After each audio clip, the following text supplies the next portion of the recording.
Today, I share a song from my homeland, a story woven in melody.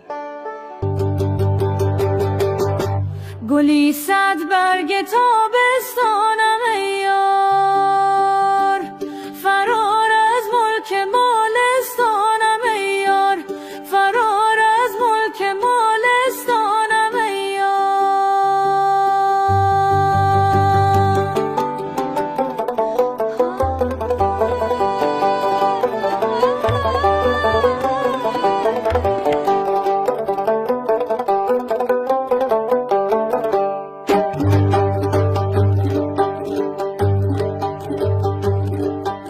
همان روزی که گشتم از وطن دور، خدا داند پریشان حالم ای یار، خدا داند پریشان حالم ای یار.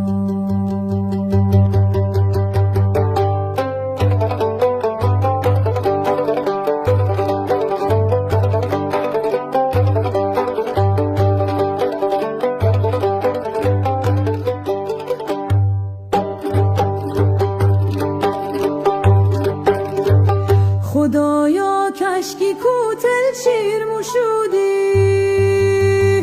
که کوتل راهی مسافر موشودی، که کوتل راهی مسافر موشودی.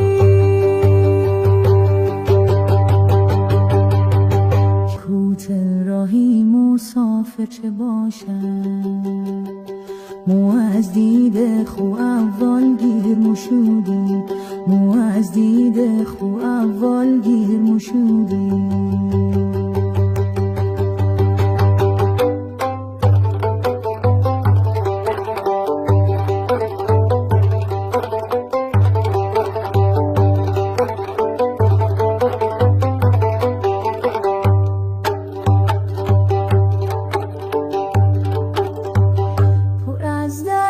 پر از دردم خدایا،